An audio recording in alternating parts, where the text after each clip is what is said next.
Hello mga kamara, I teach ngayon ay aalamin natin ng isang pang-uri ng akdang pampanitikan ang nobela.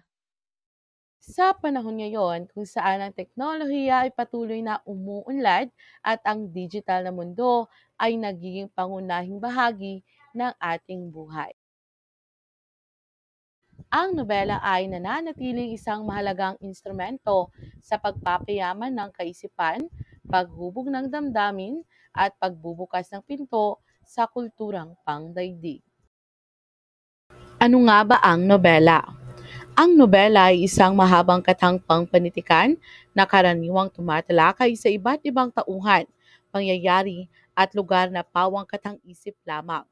Sa pamamagitan ng mga salita at paglalarawan, ang mayakda ay naglalahad ng kwento na nagsasalamin sa mga aral, damdamin at karanasan ng mga tauhan. Ang pangunahing layunin nito ay maglahad ng mga karanasan, ideya at damdamin ng mga tauhan sa kwento.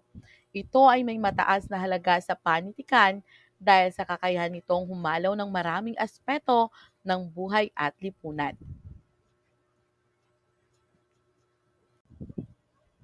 Sa Pilipinas, mayroong maraming nobelang kinilala at minahal ng mga mambabasa. Narito ang ilang halimbawa ng mga sikat na nobela sa ating bansa. No Limitangere at El Filibusterismo ni Dr. Sarizal. Banaag at Sikat ni Lope K. Santos. Dekada 70 ni Luwalhati Bautista. At ang Pamilyang Hindi Lumuluha ni Bob Ong. Narito naman ang elemento ng nobela. Tauhan. Ang mga tauhan ay ang mga karakter na nagpapagalaw at nagbibigay buhay sa nobela. Sila ang nasa sentro ng mga pangyayari at ang kanilang mga desisyon, aksyon at pagbabago ang bumubuo sa buong kwento. Tagpuan. Ang tagpuan ay ang lugar at panahon kung saan at kailan naganap ang mga pangyayari sa isang nobela. Ito ay mahalaga upang mabigyan ng konteksto ang kwento at maramdaman ng mambabasa ang karanasan ng mga tauhan. Banghay. Ang banghay ay ang pagkakasunod-sunod ng mga pangyayari sa nobela. Ito ay nagsisilbing balangkas ng kwento at nagsasaayos sa mga elemento nito upang maging buo at kapani-paniwalang naratibo. Pananaw. Ang pananaw ay ang panauhang ginagamit ng mga akda sa pagsasalaysay ng kwento. May tatlong uri ng pananaw. Una, kapag kasali ang may akda sa kwento at nagsasalaysay mula sa kanyang sariling karanasan. Pangalawa, ang may akda ay nakikipag-usap sa mambabasa o sa isa sa mga tauhan. Pangatlo, batay sa nakikita o obserbasyon ng may akda, ang pagsasalaysay ay hindi nakasentro sa kanyang sariling karanasan. Tema. Ang tema ay ang paksang diwang binibigyan ng diin sa nobela. Ito ay tumutukoy sa pangunahing ideya o mensaheng nais iparating na may akda sa mambabasa. Damdamin.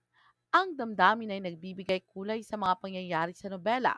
Ito ay tumutukoy sa emosyon at tono ng kwento, mula sa kasiyahan, kalungkutan, galit, takot, at iba pa. Pamamaraan. Ang pamamaraan ay isang estilo ng manunulat sa pagsasalaysay ng kwento. Ito ay maaaring magmula sa kanyang paggamit ng wika, pagbuo ng mga pangungusap, at paglalarawan ng mga tauhan at tagpuan. Pananalita. Ang pananalita ay ang dialogong ginagamit sa nobela. Ito ay sumasalamin sa paraan ng pagkikipag-usap ng mga tauhan at nagbibigay ng impormasyon tungkol sa kanilang mga kaisipan, damdamin, at pagkatao. Simbolismo.